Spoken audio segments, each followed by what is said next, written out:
नमस्कार, मैं कीर्ति और मैं आप सभी का स्वागत करती हूं आपके अपने चैनल भिवानी हलचल पर। तो आइए नजर डालते हैं आज की मुख्य खबरों पर। भिवानी में भारतीय जनता पार्टी ने 2024 की चुनावी जंग में अपनी जीत के लिए मैदान तैयार करना शुरू कर दिया है। इसकी शुरुआत कृषि मंत्री जेपी दलाल ने जिला परिषद के पार्षदों को भाजपा के पक्ष में एकजुट करने से की है और कृषि मंत्री पहले ही प्रयास में 22 में से 18 पार्षदों को अपने पाले में लाने में कामयाब भी हो गए हैं। भिवानी जिले में जिला परिषद के 22 पार्षद हैं, जिन्हें कृषि मंत्री जेपी दलाल के आवास पर चाय पर बुलाया गया। 10 के करीब पार्षद कृषि मंत्री के समर्थन में आए तो विधायक घनश्याम सराफ, पूर्व विधायक शशि परमार, जिला प्रधान शंकर धूपड़ व युवा आयोग के चेयरमैन मुकेश गौड़ भी अपने अपने समर्थन के 8 पार्षद लेकर पहुंचे।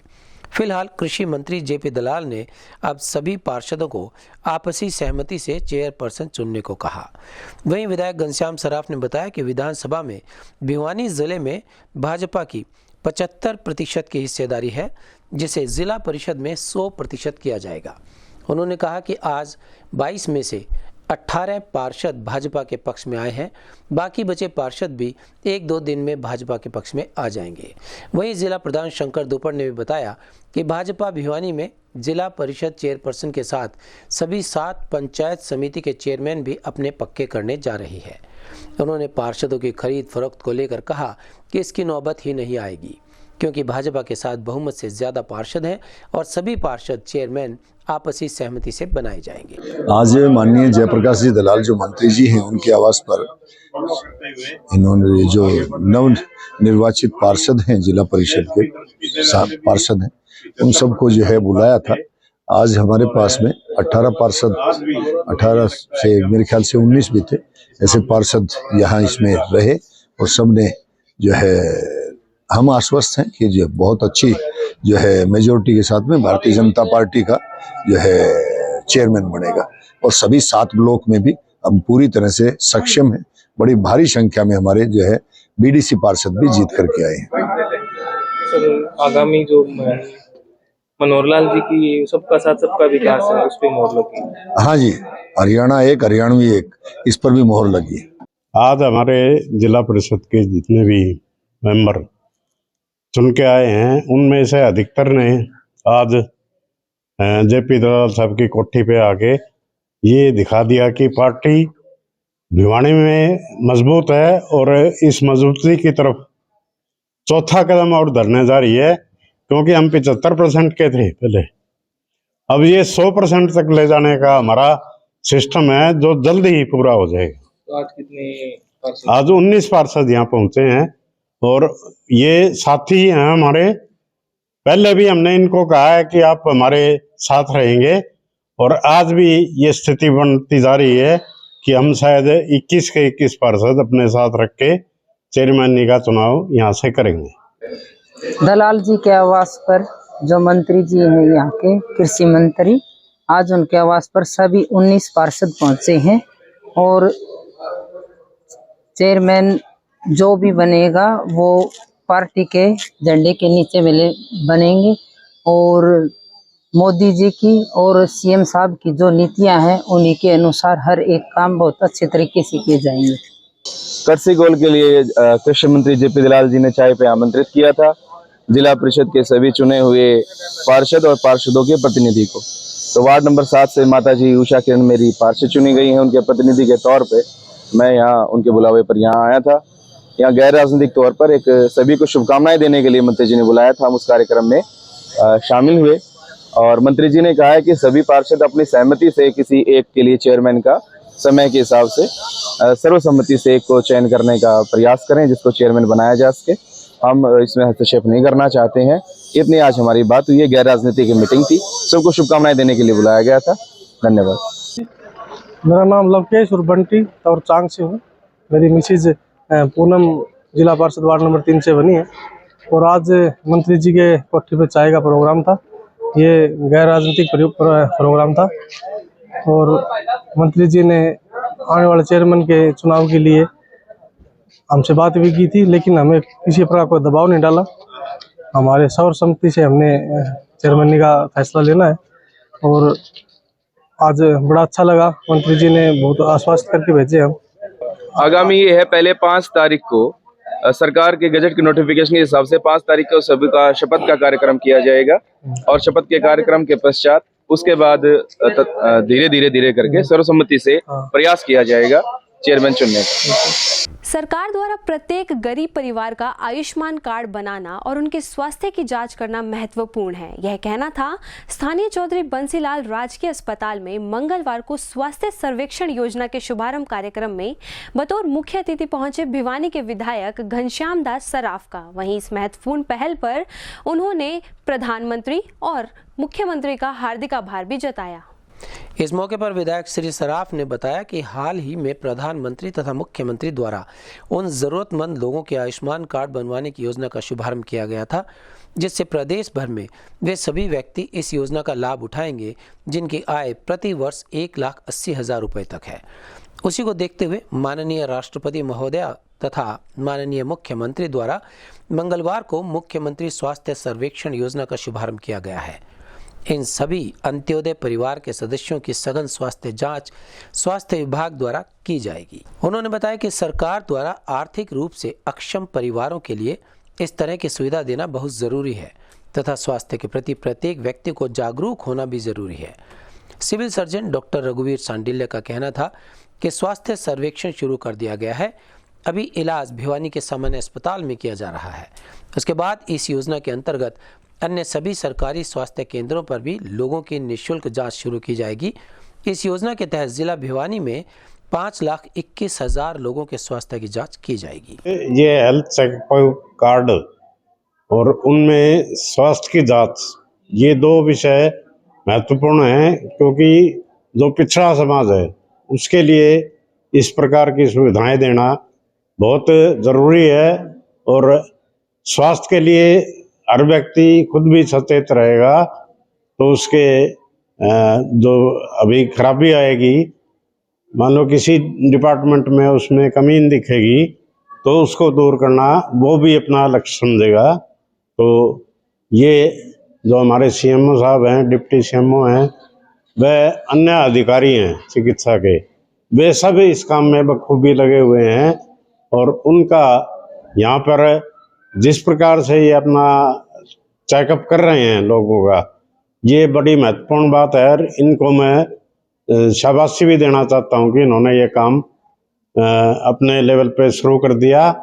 आज सरकार और समाज ये दो एक चीज़ के विषय वस्तु होते हैं और समाज की जब सरकार देख रेख करती है तो निश्चित रूप से हमारे समाज के लोगों को इसमें लाभ मिलेगा। मैं सरकार की तरफ से दिए जा रहे इस कार्य के लिए मैं अपने हॉस्पिटल के जो सीएमओ हैं या डिप्टी सीएमओ हैं, पीएमओ हैं, उन सब का अभिनंदन करते हुए निरोगी हरियाणा योजना के तहत जो अंत्योदय फैमिली के जितने भी बेनिफिशियरी हैं उनका कम्प्रीहेंसिव हेल्थ चेकअप का कैंप लगाया गया है। ये हमारे पहले फेज में डिस्ट्रिक्ट लेवल हॉस्पिटल पर लगाया गया है, दूसरे फेज में एसडीएच, सीएचसी और हेल्थ वेलनेस सेंटर तक ले जाया जाएगा। हमारे 5,59,000 बेनिफिशियरी हैं अंत्योदय फैमिली के, इन सभी का हम हेल्थ चेकअप करने जा रहे हैं और इस हेल्थ चेकअप में सारी हिस्ट्री लेकर के एग्जामिनेशन सब कुछ डिटेल दिया जाएगा, जिसका जो लिंक है फैमिली आईडी से लिंक कर दिया जाएगा। जब भी इनको आईडी और लॉग इन करे जाएगी तो इसकी सारी डिटेल आ जाएगी। तो ये एक बहुत ही सरकार का अच्छा पहल है। इसका जो उद्घाटन है आज हमारी प्रधान राष्ट्रपति द्रौपदी मुर्मू द्वारा कुरुक्षेत्र में किया जा रहा है। तो आज हमारा जो 32 जगह पर ये प्रोग्राम किया जा रहा है, आज हमारे माननीय एमएलए घनश्याम दास जी इसका उद्घाटन करेंगे। तो आशा करते हैं कि इस योजना का हमारे अंत्योदय फैमिली के लोगों को काफ़ी लाभ मिलेगा। 9 दिसंबर को भिवानी के मेला ग्राउंड में होने वाले जेजेपी के 5वें स्थापना दिवस की तैयारियों को लेकर जेजेपी के वरिष्ठ नेता दिग्विजय सिंह चौटाला रोहतक गेट स्थित चौधरी देवीलाल सदन भिवानी में पहुंचे। वे भिवानी जिले के विभिन्न इलाकों के कार्यकर्ताओं की बैठक ली। स्थापना दिवस पर होने वाली रैली को ऐतिहासिक रैली बताया। स्थानीय रोहतक गेट पर स्थित चौधरी देवीलाल सदन में जेजेपी के प्रधान महासचिव दिग्विजय चौटाला ने भिवानी जिले के विभिन्न इलाकों के कार्यकर्ताओं की एक बैठक ली। इस अवसर पर उन्होंने पार्टी के सभी पदाधिकारियों व कार्यकर्ताओं से कहा कि पार्टी का स्थापना दिवस मनाने जा रहे हैं और यह ऐतिहासिक होगा। इस अवसर पर गठबंधन के सभी नेताओं को बुलाया जाएगा और इस दौरान उन्होंने कहा कि बीजेपी की रैली अपनी पहली रिकॉर्ड तोड़ेगी और नया इतिहास रचेगी। इसके साथ साथ उन्होंने पत्रकारों से बातचीत करते हुए विभिन्न मुद्दों पर चर्चा भी की। और जननायक जनता पार्टी अपने सभी एलाइज को इस रैली में न्योता देंगे। अब वो कौन आएगा कौन नहीं आएगा ये तो 9 तारीख को पता चलेगा, मगर हरियाणा की लाखों लाखों जनता इस रैली में शरीक होकर के भाई दुष्यंत चौटाला जी के हाथ मजबूत करेंगी, डॉक्टर अजय सिंह जी को सुनने आए। पंजाब को लेकर जो पंजाब के जितने भी तो चलता रहता है, ये तो चलता रहता है, बट पहला हक हरियाणा का है। हम सब इससे भलीभांति परिचित हैं। हरियाणा अपना 1 इंच जमीन भी नहीं छोड़ेगा। हमें पीसफुली भी अपने हक को मांगना आता है और अदरवाइज भी पंजाब के राजनेताओं को ये समझ लेना चाहिए, ना केवल समझ लेना चाहिए बल्कि अपने मन में डाल लेना चाहिए। बात करके सब संगठनों की 17-18 किसान संगठन 3-4 एक पहले चंडीगढ़ एमएसपी तो मिल रही है ना, हरियाणा में एमएसपी मिल रही है। एमएसपी बढ़ी है इस साल, मंडियां बढ़ी है। कोरोना काल में 1200-1300 मंडियां बढ़ी है। क्यों गुमराह कर रहे हैं? हरियाणा के अंदर कोई किसी तरह की तकलीफ नहीं है। 48 घंटे के अंदर पेमेंट आपके खातों में डल रही है। मुझे ये समझ नहीं आ रहा, ये शायद पंजाब को लेकर के कह सकते हैं, उत्तर प्रदेश को लेकर के कह सकते हैं, यहां तक कि हमारे धुर विरोधी अपने भाषणों में उत्तर प्रदेश के अंदर ये कहते नजर आ रहे हैं कि जो सिस्टम दुष्यंत जी ने क्रिएट किया हरियाणा में उसकी कोई रीस ही नहीं है। तो ये चर्चाएं अब बंद हो जानी चाहिए। हरियाणा के अंदर एमएसपी थी, मंडियां थी, है और रहेंगी। डायरेक्ट पेमेंट किसान के खाते में जो हमने यहां डलवाई, ये अपने आप में एक यूनिक एग्जाम्पल है। 411 सीट में 110 से ज्यादा सीटों पर जिला परिषद, सैकड़ों ब्लॉक समिति और सैकड़ों सरपंच।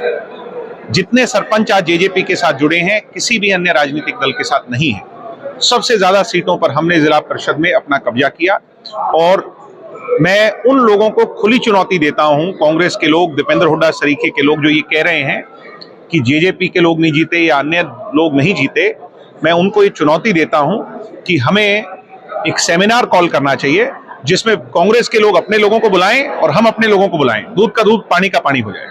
कल देर शाम भिवानी के हनुमान गेट पर एक व्यक्ति ने अपने पत्नी के ससुराल पक्ष से परेशान होकर फंदा लगाकर अपनी जीवन लीला समाप्त कर ली। वहीं मृतक के पिता ने पुलिस से लड़की के पक्ष के खिलाफ सख्त से सख्त कार्रवाई करने और उन्हें न्याय दिलवाने की अपील की। वह पुलिस ने परिजनों के बयान के आधार पर मामला दर्ज कर अपनी आगामी कार्रवाई शुरू कर दी है। लड़के के पिता ने बताया कि लड़की पक्ष के द्वारा एक पंचायत का आयोजन किया गया था, जिसमें उनके रिश्तेदारों के साथ वो वहां पर गए और लड़के का घर बसाने की बात कही गई तो लड़की पक्ष ने साफ तौर पर मना कर दिया कि लड़की अब उनके साथ नहीं जाएगी। उन्होंने बताया कि हमने बहुत बार मिन्नतें की, लेकिन लड़की पक्ष से साफ मना कर दिया गया और लड़के पर अनेकों आरोप लगाए गए। इससे आहत होकर लड़का भिवानी आ गया और भिवानी आकर उसने अपनी जीवन लीला ही समाप्त कर ली। उन्होंने बताया कि जब तक वो घर पहुंचे, लड़का अपनी जीवन लीला समाप्त कर चुका था। उन्होंने पुलिस से शिकायत की और निवेदन भी किया कि इनके खिलाफ सख्त से सख्त कार्रवाई की जाए। वहीं थाना शहर भिवानी सतीश कुमार ने बताया कि पुलिस ने पीड़ित के बयान के आधार पर मामला दर्ज कर अपनी आगामी कार्रवाई शुरू कर दी है। कल मैं मेरे लड़के के साथ उसकी सुसाइड गया था जी। 5-4 आदमी से ले गया था, मेरे घर वाली गई थी, मेरा लड़का गया था, मैं गया था जी। वहाँ गए तो जी आदमी इकट्ठे करा के उन्हें 30-40 आदमी थे। हमने उनसे कही, बोले भी किस तरह आए मोहल्ले जी, हम तो लेन खतर आए सा जी। बोले हमने गाला नहीं को नहीं, हम तो फैसला करांगे। बोले जी मतलब मेरा घर बसाना है, मेरे लड़के का रोज़ रुपये भी आऊँगा। बोले मतलब गरीब आदमी सो जी, मेरे तो कहीं गलती हुई हो या मेरी लुगाई तो हुई हो या मेरे शोहरत हुई हो हैं, उसकी मैं माफ़ी चाहूँ खुद ही। अगर कुछ भी कही हो तो इसने महीना तो मारा रही भी कौन नया ये बापर इसने के दुख हो गया। ले थोड़ा नशे से सुल्पा पीओस है, गांजा पीओस है और वो समेक पीओस है, वो दारू पियो। बोला जी मेरे थोड़े तुम डॉक्टरी करवा लो, फिर तो साबित हो जाओ। हाँ तुम झूठे बिल्म भी क्यों लगाओ सो। मैं नहीं हमने गाला नहीं कौन ने। मैं तो डरा मैं इस बात को ऊपर हाथ जोड़ रखे सारे मेरे लिए जो आदमी दे तो 2-3 कहते उन्होंने भी हाथ जोड़ लिए। भाई कोई बात नहीं, एक मौका दो भाई तुम। बोले नाम लगा लेनी कौन ने। फिर मैंने कहा जी एक बार माँ लड़की ना लड़का ने मिला लो, इनसे पूछ लो। हमने लड़की से पूछ रखी है, लड़की ने खुद मना किया है भाई मैं नहीं जाती। बोले सहन तो कौन करूँ ने, यह बात क्या होती है। लड़के के बाप ने मेरे थप्पड़ मारा और छोरा बोला छोरा ये गुद्दी पकड़ ली इसका साला ने। फिर मैंने देख लिया कि तो वहाँ पीटने के काम से वो सित्तिया यही पीटेंगे, फिर हमारी तो लिगड़ना फायदा से इसी तरीका। फिर जी हमने डरता न 30-40 आदमी थे, हम डरता ना जी हमने सहन कर दिए। सहन करके ना लड़का ने सहन करे, सहन करते बाहर लेट लिया लड़का। फिर मैंने सहन करे, फिर मेरे घर वाले गुट्ठे लगे और जो देर के लिए 2-3 आदमी थे उनके भी सहन हुए जी। और उन्होंने फिर नीचे लिख दिया अभी 6 महीना टाइम है, 6 महीना के दरमियान की ही दे दी उन्हें, तो तेरे बयानी आगे तो पुट्टा भी गए और तेरे पर पी लेवाएंगे हम, मेरे धमकी देगी। और ऊपर दिया भी कही अब तेरा लड़का हमने पता है जिंद बाईपास पर किराए पर हो से टम्पू चलाओ सुन लिया, पहले पीछे आ जाओ सुन लिया। फिर उसने भी देखा हम खेल के लिया धमकी और दी मेरे से। हम तो जी और बड़ी मुश्किल जान सही बात है, लेकिन सहन करते लड़का उसी टाइम लिगड़ गया जी। मेरे यो विश्वास नहीं था मेरे लड़का यो काम कर ले हुआ है। तो जी मैं फटाफट गाड़ी में उतरा, घर में देखे क्वाड बंद से, मैंने क्वाड खुड़काए नहीं खुले, मैं पड़ोस छाता में कूद की है। आज फिर मैं बाजी गेट खोला, मैंने फिर ऊपर चौबार में गया है, चौबार में जाए देखो मेरा बेटा लटक रहा था जी। मैंने फटाफट नीचे उतार के टम्पू में गया और टम्पू लेके ना साइड दी मैं उड़ आ गया जी। क्या मांग करते हो? मेरी मांग ये है जी मैंने इंसाफ चाहिए, उनकी वजह से मेरा बेटा मरा है। उनने हमारी बेइज्जती कर दी, मेरे बेटे की बेइज्जती कर दी पंचायत के बीच में। मेरी हाथ जोड़ की ये रिक्वेस्ट है कि मेरे को इंसाफ मिलना चाहिए, उनको कड़ी सजा मिलनी चाहिए। हनुमान गेट का सुंदरलाल है जिसकी उम्र करीब 30 साल है, जिसने अपने घर में ही फांसी लगाकर आत्महत्या कर ली। ये गांव निंदाना जिला रोहतक में शादीशुदा है। इसकी शादी करीब 6 महीने पहले हुई थी। कल इनके गांव निंदाना में कोई पंचायत थी जहाँ पर इनकी वहाँ पर कोई क्या सुनी होगी थी, जिससे आहत होकर इसने ये काम किया है। उनके परिवार वालों के बयान हासिल किए जा रहे हैं और जिन पर नियमानुसार कार्रवाई की जाएगी। मंगलवार को राष्ट्रीय पिछड़ा वर्ग मोर्चा द्वारा अपनी लंबित पड़ी 13 सूत्रीय मांगों को लेकर मोर्चा के राष्ट्रीय अध्यक्ष चौधरी विकास पटेल के निर्देशानुसार भारत बंद के आह्वान के तहत प्रदर्शन कर राष्ट्रपति के नाम ज्ञापन सौंपा। वे मांगे पूरी किए जाने की गुहार लगाई। वहीं प्रदर्शन को संबोधित करते हुए मुख्य वक्ता सुरेश प्रजापति और डॉक्टर शालिनी ने बताया कि ओबीसी जाति आधारित सरकार की बेरुखी के विरोध में अब पिछड़ा वर्ग ने संघर्ष का बिगुल फूंक दिया है। इस प्रदर्शन को संबोधित करते हुए मुख्य वक्ता सुरेश प्रजापति व डॉक्टर शालिनी ने बताया कि ओबीसी की जाति आधारित जनगणना सहित अन्य मांगों को लेकर पिछड़ा वर्ग के लोग काफ़ी लंबे समय से संघर्षरत हैं, लेकिन उनकी मांगों को बार बार अनसुना किया जा रहा है, जिससे विरोध में अब पिछड़ा वर्ग के लोगों का सब्र का बांध टूट गया और वो संघर्ष के मूड में है। उन्होंने कहा कि जब वोट लेने की बारी आती है तो कोई भी राजनीतिक पार्टी पिछड़ा वर्ग को एक बड़े वोट बैंक के रूप में देखती है, लेकिन जब उनसे अधिकारों की बात की जाती है तो सभी राजनीतिक पार्टियां आंखें मूंद लेती हैं। अन्य वक्ताओं ने कहा कि आज पिछड़ा वर्ग के लोग अपने हकों से वंचित हैं और दर दर की ठोकरें खाने को मजबूर हो रहे हैं। उन्होंने कहा कि पिछड़ों की वजह से ही भाजपा सत्ता में है। उन्होंने कहा कि पिछड़ा वर्ग के लोग पिछले लंबे समय से अपनी मांगों को लेकर सड़कों पर हैं, लेकिन बार बार उनकी अनदेखी की जा रही है। देखिए, राष्ट्रीय पिछड़ा वर्ग मोर्चा का जो आंदोलन है, ऐसे आंदोलन तो देखो, ये एक आंदोलन की बात करो कि आंदोलन तो हमेशा से ही चलता आ रहा है, लेकिन ये आंदोलन कामयाब जब होगा जब ओबीसी समाज जागरूक होगा और अपने हक अधिकारों की बात करेगा। वो हक अधिकारों की बात कब करेगा? जब हक अधिकार छीने चले जाए हैं, उन्हें पता ही नहीं है कि उनको हक अधिकार मिले कौन से हुए हैं, क्योंकि हम लोगों ने संविधान तो पढ़ा नहीं है। संविधान ने ही हमें अधिकार दिए हैं। संविधान ही एक ऐसी किताब है जिसने हर आम आदमी को, हर भारत के नागरिक को समानता का अधिकार दिया है। लेकिन हमारा क्या है कि हम तो सिर्फ बाकी पूरा दिन सोशल मीडिया पे रहते हैं, लेकिन हमें अपने हक अधिकारों का पता नहीं है। तो ओबीसी समाज की जो आज यहाँ मीटिंग हो रही है, वो मेन मुद्दा यही है कि ओबीसी की हरियाणा में जनगणना नहीं है, तो ओबीसी की काउंटिंग ही नहीं है। जब काउंटिंग नहीं है तो आप हक अधिकारों की बात कैसे करेंगे? तो ये जो मेन मुद्दा है, आज जो डीसी को ज्ञापन दिया जाएगा वो इसी के बारे में दिया जाएगा कि सबसे पहले आप हरियाणा में ओबीसी समाज की जनगणना करवाइए। स्कूल आप बंद करेंगे, बच्चे पढ़ेंगे नहीं तो रोजगार मांगेंगे नहीं, क्योंकि शिक्षा ही वो जो चीज़ है वो जो सवालों को जन्म देती है। इसलिए सरकार सीधा सीधा शिक्षा पे वार कर रही है। मैं ये बात कहती हूँ कि शिक्षा ये तो नहीं कहती कि शिक्षा आपको रोटी देगी, लेकिन शिक्षा ये जरूर बता देती है कि आपके हक कौन खा रहा है, आपका हिस्सा कौन खा रहा है। आज ओबीसी मोर्चा का भारत बंद का ऐलान था और हमारे कुछ मुद्दे हैं जो जब से ये बीजेपी सरकार आई है इसने पिछड़ा वर्ग को बिल्कुल कुचल के रख दिया है। पिछड़ा वर्ग का कोई भी कारोबार नहीं छोड़ा, जितने भी, क्योंकि पिछड़ा वर्ग के जितने भी लोग थे हमारे, ये मध्यम वर्गीय बोला जाता, भाई मध्यम श्रेणी में आते थे। इनके छोटे छोटे कारोबार होते थे। और जब से मोदी जी प्रधानमंत्री बने, बीजेपी सरकार ने जितने भी छोटे कारोबारी थे उनको सबको ख़त्म कर दिया है। और ये 4-5 आदमी, अडानी अंबानी, इन लोगों की जेब भर रहे हैं और सारी चीज़ों का इन्होंने निजीकरण कर दिया है। तो अभी तो हमने जो भारत बंद का जो ऐलान किया था, ये शांतिपूर्वक हम अपना ज्ञापन देंगे।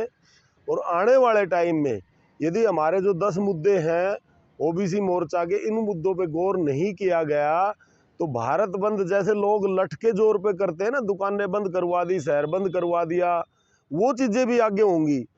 मंगलवार को स्थानीय लिटिल हार्ट्स पब्लिक स्कूल के कैंपस में नवनीत मेमोरियल ट्रस्ट द्वारा चेयरमैन श्री CL बंसल व विद्यालय के चेयरमैन श्री त्रिलोक चंद्र गोयल की अध्यक्षता में ड्यूट रोल प्ले प्रतियोगिता का आयोजन किया गया। इस अवसर पर अनेकों विद्यार्थियों ने प्रतियोगिता में भाग लिया व प्रतियोगिता में विजेता रहे खिलाड़ियों को सम्मानित भी किया गया। लिटिल आर्ट्स पब्लिक स्कूल के कैंपस में नवनीत बंसल मेमोरियल ट्रस्ट द्वारा ड्यूएट रोल प्ले प्रतियोगिता का आयोजन किया गया। इस प्रतियोगिता में 7वीं कक्षा के विद्यार्थियों ने भाग लिया। ट्रस्ट के चेयरमैन श्री CL बंसल ने बताया कि इस कार्यक्रम का आयोजन प्रिय नवनीत बंसल की यादगार में आजकल की युवा पीढ़ी को वर्तमान ज्वलंत विषयों के संदर्भ में जागरूक करने के लिए किया जाता है, जिससे उन्हें अपनी जिम्मेदारियों का भी एहसास हो सके। नवनीत बंसल मेमोरियल ट्रस्ट के चेयरमैन श्री CL बंसल व श्रीमती उषा बंसल जी द्वारा सभी विजेताओं को पुरस्कृत भी किया गया और शेष प्रतिभागियों को प्रतिभागिता पुरस्कार दिया गया। विद्यालय मैनेजमेंट की ओर से ट्रस्ट के पदाधिकारियों, सभी जनों, अतिथिगणों व विद्यार्थियों का धन्यवाद किया गया। वहीं इस अवसर पर विद्यालय का समस्त स्टाफ उपस्थित रहा।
ये जो नवनीत मेमोरियल ट्रस्ट है, ये मेरा भाई जो आज अगर हमारे बीच होता तो 33 साल का होता, और कुछ साल पहले एक दुर्घटना में बस गया था, और उसकी याद में हम हमारे विद्यालय में नवनीत मेमोरियल ट्रस्ट द्वारा एक बच्चों के बीच कंपटीशन ऑर्गेनाइज करते हैं, जो कि बच्चों के लिए मोटिवेशनल भी रहता है। और हम उसमें कभी ड्यूट रोल प्ले, कभी पैट्रियोटिक सॉन्ग्स, कभी भजन, इस टाइप की कंपटीशन रखते हैं, ताकि हम सब मिलके स्कूल के प्रांगण में सबके बीच में उसका जन्मदिन मना सके और उसे उसकी यादें हम अपने बीच में बनाए रख सकें। आज विद्यार्थियों द्वारा प्रदर्शित की गई वह अद्भुत व अविश्वसनीय थी। उनका शिक्षाप्रद महत्व भी है और उनका अपने आप में एक धार्मिक महत्व भी है। जितनी प्रस्तुतियां स्कूल के द्वारा तैयार की गई हैं वे वास्तव में प्रशंसनीय ही नहीं, वो एक आदर्श के रूप में भी हम उनको देखते हैं। और मैं इसके लिए स्कूल प्रबंधन का विशेष तौर पर पवन जी गोयल व भावना का बहुत बहुत धन्यवाद करता हूं कि उन्होंने नवनीत के जन्मदिन के ऊपर इतनी अच्छी अच्छी प्रस्तुतियां प्रस्तुत की। आज मेरे बेटे नवनीत का 33 बर्थडे है।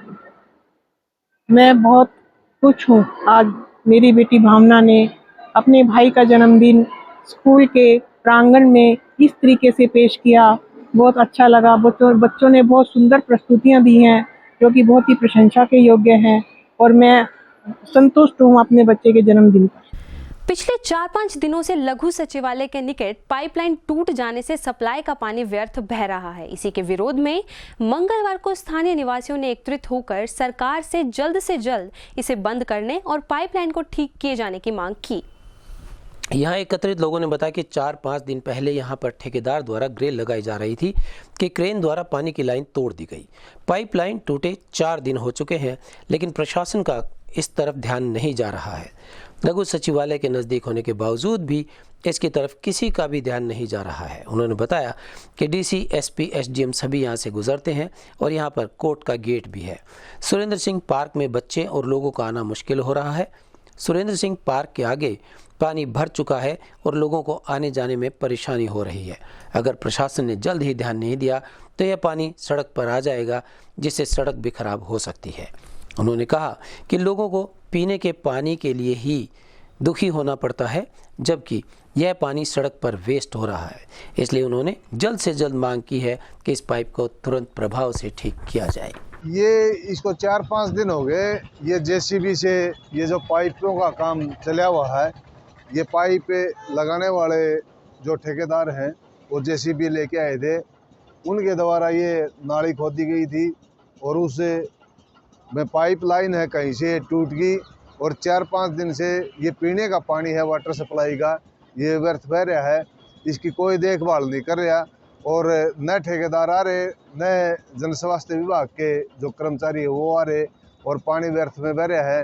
ये प्रशासन से हम रिक्वेस्ट करते हैं कि इसको जल्दी से जल्दी ठीक कराएं और ये व्यर्थ में जो पानी बह रहा है, जो पीने का पानी है, जो आम जनता को नहीं मिल रहा है, और यहाँ पार्क के सामने जो है कीचड़ हो रहा है और रोड ख़राब हो रहा है, इससे ये जल्दी से जल्दी ठीक होना चाहिए। यहाँ प्रशासन भी आता जाता है, लघु सचिवालय के बाहर है, और ये जो पाइपें लगाई जा रही हैं इनमें भी जो है ना ठेकेदार अपनी लिपापोती करते चल रहे हैं। यहाँ से जो ईंटें थी वो ट्राली भर के पता नहीं कहाँ ले जाई गई हैं।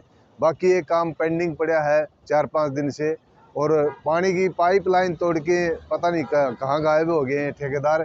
इनको जल्दी से जल्दी ठीक कराना चाहिए। लघु सचिवालय के बाहर है, डीसी ऑफिस है, एसपी ऑफिस है, जजेज यहाँ आते हैं और प्रशासन का कोई ध्यान नहीं इस तरह। 4-5 दिन से जेसीबी से उखाड़ी गई थी ये पाइप लगाने के लिए, और ये उखाड़ तो दी, ये पाइपलाइन टूट गई, कोई पार्क में जा रही होगी, पीने का पानी है, लोगों को जो है पीने का पानी मिल नहीं रहा, ये व्यर्थ में बह रहा है। और हम शासन प्रशासन से मांग करते हैं कि इसको जो जल्दी ठीक करवाया जाए। लोगों को पीने का पानी मिल नहीं रहा और ये व्यर्थ में बह रहा है, और वो भी Surendra Singh park memorial park है उसके सामने है, और इधर क्या नाम लघु सचिवालय है, प्रशासनिक अधिकारी इधर बार बार आते जाते रहते हैं। जजेज के इधर न्यायिक परिसर है, यहाँ भी लोग आते जाते रहते हैं। तो यहाँ पार्किंग की व्यवस्था गड़बड़ा रही है। और इधर ये कूड़ा देख लो आप, बिल्कुल कोई साफ सफाई नहीं है यहाँ। हम प्रशासन से मांग करते हैं कि जल्द से इसको ठीक करवाया जाए और लोगों को जो बह रहा है पानी, ये लोगों को जो पीने के लिए मिल जाए। थाना साइबर क्राइम भिवानी ने ड्रीम 11 ऐप पर आईडी बनाकर 1 करोड़ रुपए जितवाने के नाम पर 1 लाख रुपए की धोखाधड़ी करने के मामले में 2 आरोपियों को गिरफ्तार करने में सफलता हासिल की। वहीं उप निरीक्षक विकास कुमार ने आम जनता से ऑनलाइन धोखाधड़ी के प्रति सतर्क रहने की अपील भी की।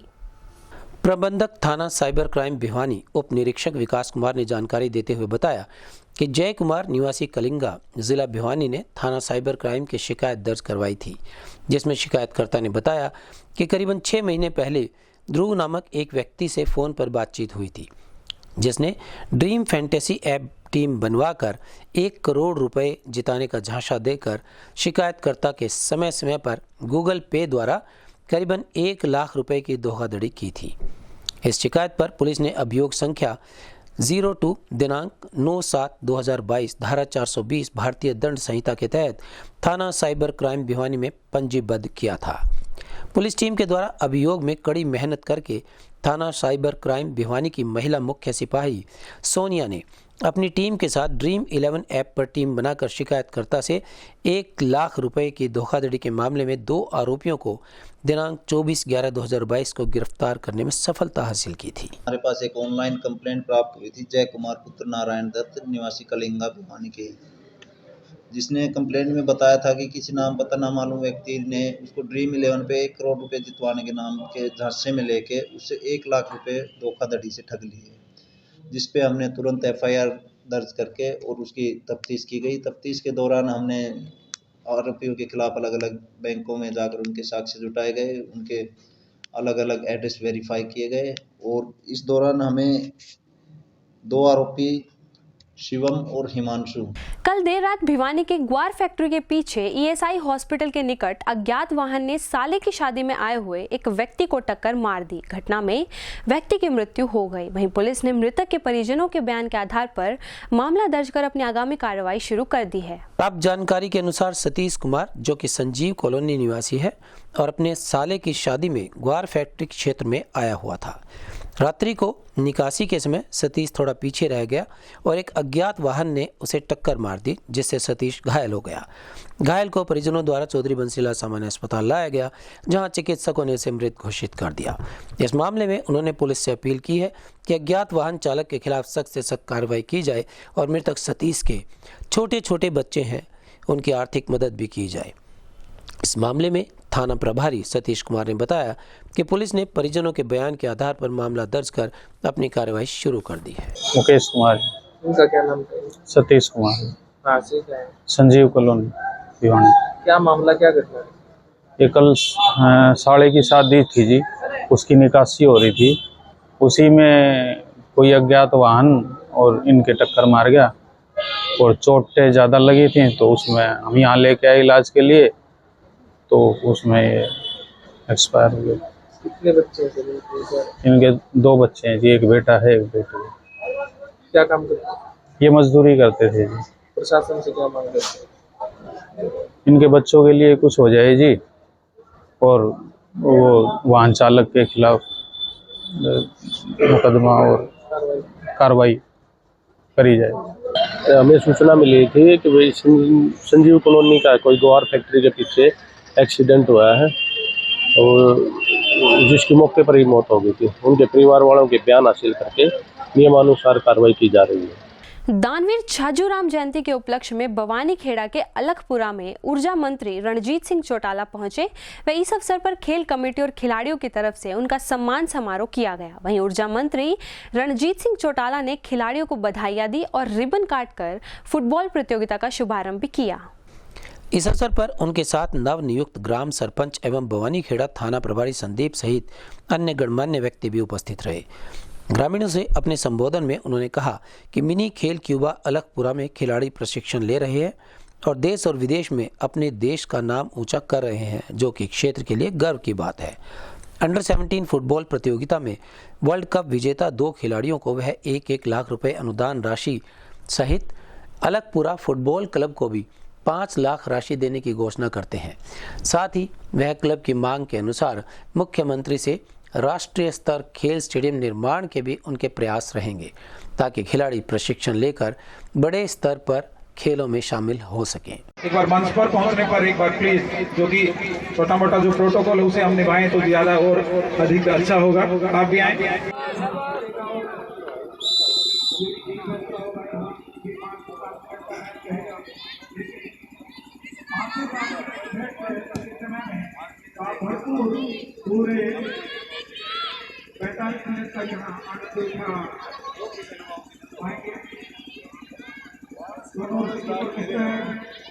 ऐच्छिक कोटा होता है, वैसे मार्च टू मार्च होता है, 7 करोड़ मिलते हैं। हमने बहुत तो बांट बैठे हुए पहले, पर मैं जो बच्चे दोनों वर्ल्ड कप खेले हैं उन दोनों को 1-1 लाख रुपए मेरे ऐच्छिक फंड से मैं दूँ।